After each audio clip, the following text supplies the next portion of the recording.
Citoyen du Royaume Céleste, bonjour. Nous allons nous entretenir ce matin sur le thème Dieu peut changer ta situation. Et les passages que nous allons examiner sont tirés de l'évangile de Jean au chapitre 9, versets 1 à 3, il est écrit. Jésus vit en passant un homme aveugle de naissance. Ses disciples lui posaient cette question: Rabbi, qui a péché, cet homme ou ses parents, pour qu'il soit né aveugle? Jésus répondit: ce n'est pas que lui ou ses parents aient péché, mais c'est afin que les œuvres de Dieu soient manifestées en lui. Nous voyons ici la rencontre entre le Christ et un homme aveugle depuis sa naissance.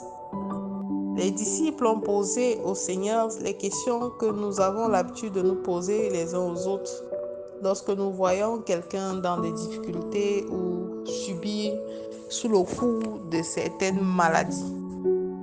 Pour la plupart, nous pensons que ce sont soit ces personnes qui sont à l'origine des difficultés qu'elles subissent, soit elles sont sous le coup d'une malédiction générationnelle ou d'une malédiction familiale. Ce n'est pas toujours le cas.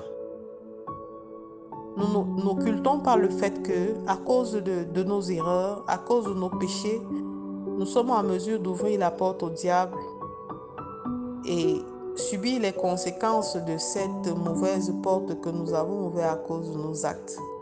Mais il y a aussi des cas comme celui de l'aveugle, cet aveugle qui a fait la rencontre de Jésus, qui n'avait pas péché par lui-même et qui n'était pas en train de subir une malédiction ancestrale.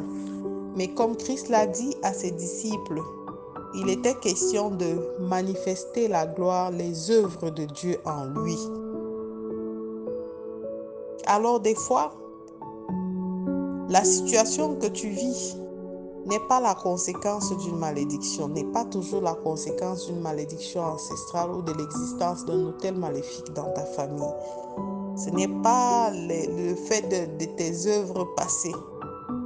Mais ce que tu vis, le Seigneur laisse cette situation perdurer parce qu'il veut faire une démonstration de sa puissance au travers de ta situation. Je ne sais pas de quelle maladie tu souffres. Je ne sais pas dans quelle difficulté ou quelle est la nature des difficultés que tu rencontres ou dans quoi tu es engagé actuellement. Mais je prie et je déclare pour ta vie comme l'aveugle né que cette situation est là afin que les œuvres de Dieu soient manifestées. Et il est temps que les œuvres de Dieu se manifestent dans ta vie parce que Dieu est celui-là qui est capable de se servir du négatif dans ta vie pour apporter du positif. Il peut se servir, il peut utiliser tes chutes pour t'élever. Il peut utiliser les armes que l'ennemi a voulu, dont l'ennemi s'est servi contre toi pour attirer sur toi sa faveur. Il est celui-là qui peut changer ton histoire. Il suffit d'y croire. L'aveugle a rencontré Jésus et Dieu est celui-là qui a amené la manifestation de sa gloire dans sa vie. Il a dit non, laissez tomber, personne n'a péché. Personne n'a fait du tort, personne ne m'a causé du tort, mais il est temps que, au travers de cette situation, que mes œuvres soient manifestes. Alors arrête de te morfondre sur une situation passée. Arrête de culpabiliser pour les péchés passés. Parce que la parole de Dieu dit qu'une fois que Dieu a pardonné, il a effacé. Il est temps de passer à autre chose en te disant: Seigneur, de la même manière que tu as rencontré un aveugle né et que tu as déclaré et décidé que tes œuvres seront manifestes en lui, de la même manière, Seigneur, je déclare ce matin que ta rencontre avec moi ne sera pas vaine et que tes œuvres seront manifestes dans la situation que je vis. Notre Dieu est un Dieu de l'impossible. Il est celui-là qui agit dans des situations où personne n'attendait un retournement. Il est celui-là qui se sert des choses viles pour confondre les sages. Il est celui-là qui agit en fonction de ton niveau de foi.